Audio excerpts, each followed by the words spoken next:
What if I was to inform you about the existence of a tier above the famous Uber tier?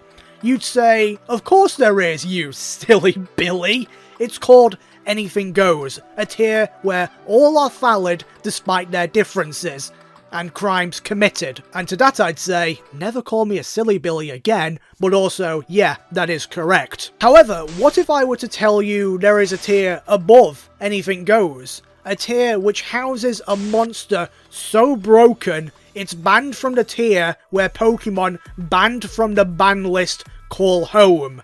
A tier which only exists because of my favourite word, technically.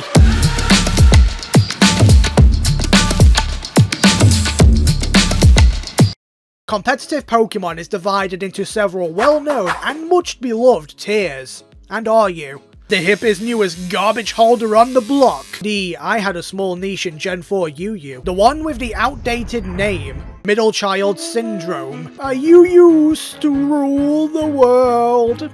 Your place in this tier is temporary. There are no kings. There are no eternal warriors. All of you will fall. All of you will suffer. And Ubers. This is it! This is true power on display! A tier of sudden might! It holds God himself! And he isn't even always in the S tier! Fun fact, Uber is actually short for the German word Überschmackja, which is translated to unrelenting power. That isn't true, I just made it up. What you witness in the Uber tier is the highest level of destruction capable within Pokemon. Or is it? I mean, Slowbro has never been in the Uber's tier. He's been good, a solid OU Pokemon in numerous generations, but never on the same level as Eternius, the antisocial weather boys, Monkey, or even the Devil. No. He's far too busy being on an even higher level. Technically. How is that so? I hear you shout into the screen. Well, is where the answer's going to stay for a while in order to build up tension. Hey, no, you stay away from, no, you, you are going to watch the whole thing, no. Aha! I win again.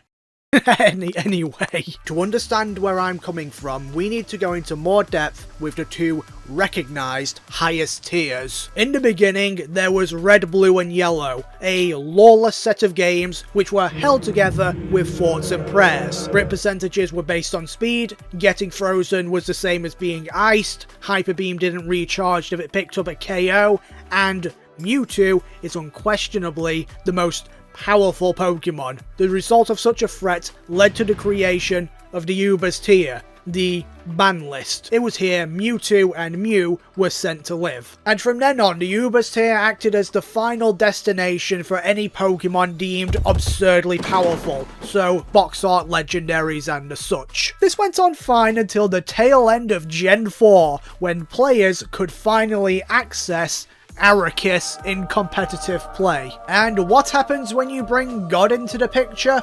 Well, if the Crusades have taught me anything, bad things. Once arriving at the Uber tier, Arceus played the role of a table flip in chess. It had no counters. Inevitably, the order came from the Council of Conspiring Kingslayers that a new tier was to be created for Pokemon too powerful even for Ubers. God was removed from the lives of Pokemon players. All was good. Well, until literally a few years later. In Gen 5, Arceus went back down to Ubers proper this time and didn't break anything. Then in Gen 6, a quirky little fellow called Rayquaza got a cool new look, and this officially created the Anything Goes tier. Imagine being so absurdly strong you steal God's creation from him. Think God stays in heaven because he too lives in fear of what he's created? For the rest of Gen 6 and 7, Mega Rayquaza lived alone, atop the castle, above all others.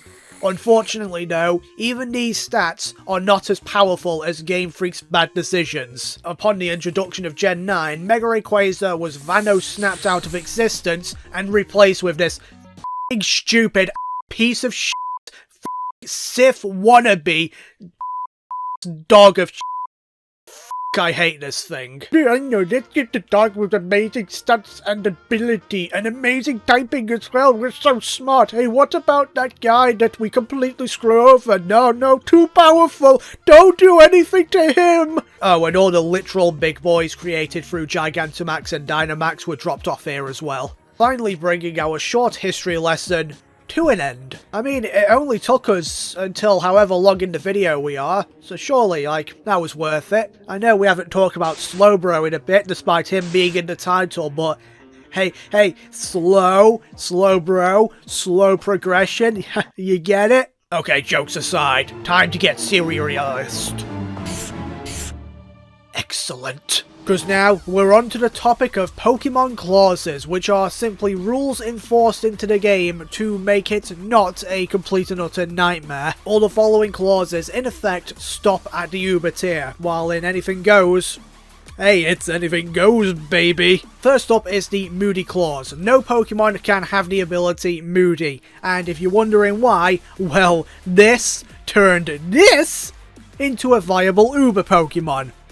Moving on. The sleep clause limits you to only putting one of your opponent's Pokemon to sleep at a time, and vice versa. Species clause is just a have some creativity clause. No one wants to fight against 6 Wobbuffets. Oko clause is referring to the banning of all the one-hit KO moves, so Horn Drill, Fissure, and my personal favourite, Guillotine, the only good thing to ever come out of France. Next, and probably the most famous clause, the Evasion clause. If you've ever played through Pokemon Emerald, you'll know the strategy for 90% of the trainers is Sand Attack and Swagger. So yeah, you can understand why competitive players do not partake. Lastly is a bit of an oddball, it's Baton Pass, which isn't always banned, but it sometimes is, or it has some kind of restriction due to the fact, like Moody, you can just build up an insanely powerful Pokemon by getting just a tad bit lucky. I don't know if it counts, but I'll leave it here just in case. Those are all the clauses that are active in Ubers and not anything goes. However, the eagle-eyed among you may have noticed I've neglected to mention one clause. The Endless Battle clause, and the reason I've not mentioned it is because it is the only clause in effect in Anything Goes. Let me explain what the Endless Battle clause entails. You cannot make a battle that will be endless. That was easy. I'm just kidding, I'll give you a little bit more detail on why, even in Anything Goes, this clause is still in effect. If you remove every other clause, the game can still be played to some degree. It's incredibly more stressful with all the evasion stuff flying around, but it can still be played no problem. If the Endless Battle clause decided to roleplay my father and leave, we'd be trapped with a very certain problem. A problem in the form of a Pokemon who may finally be about to return. See, if that Pokemon used this strategy to trap your opponent in an endless battle, there are only 2 ways that battle will end. Either your opponent or yourself surrenders, or someone gets charged with aggravated assault. Listen, we're gonna get into NFTs will bounce back levels of cope here, but bear with me. A Mega Rayquaza fully powered up can still be stopped in some specific circumstances. A Slowbro who has transcended to the more powerful version, Funbro, who then is able to trap an opponent, has no counters whatsoever. The way Funbro operates is as simple as it is funny to sociopaths like me. You acquire yourself a Slowbro with the following moves: Slack Off, Heal Pulse, Recycle, and Block. When you're able to get your Funbro into a fight where it can't be KO'd or inflicted with a status like Toxic, you can block your opponent. This will trap them in. From there, you stall out all of their PP by healing with Slack Off. 2 hours later. Once your target is struggling, the fun part of Funbro takes effect. By using Heal Pulse, you heal your opponent, so now they will not die to struggle recoil, and because of Block, they cannot leave. But there is one final piece of the puzzle that truly creates the unbeatable strategy: Recycle. This move recycles your item, allowing it to be used again, and if you've been following, I'm sure you know what item you're going to be holding. A Leper Berry. A Leper Berry restores PP. Recycle restores the Leper Berry. To pull an appropriate quote, I'm locked in here with you.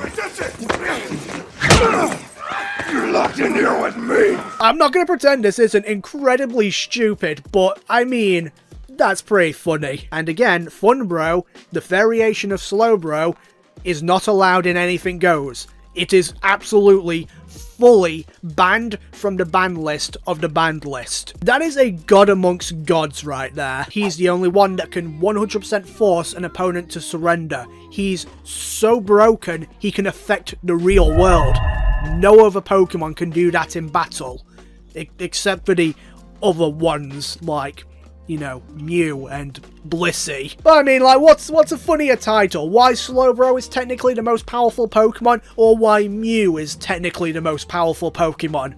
I rest my case. Anyway, carrying on, let's talk about, I don't really have any more arguments.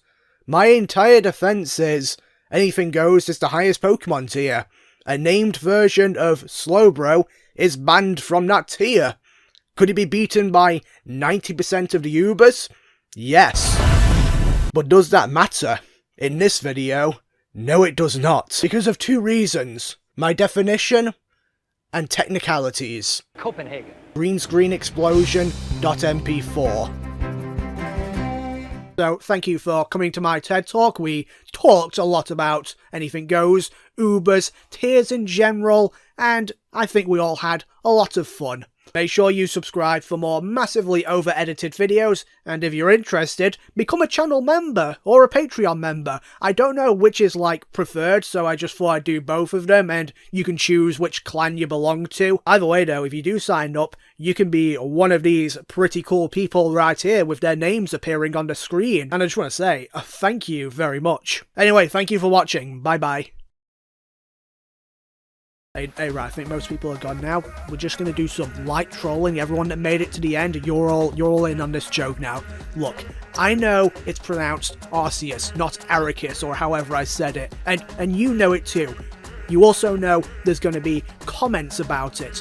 What I need you to do is comment just, wow, I can't believe Joe actually knew the correct pronunciation to Arceus. Just something along those lines. Reply to any comments that say I pronounced it wrong, you know, and just have a little fun. Because at the end of the day, we are fun bros.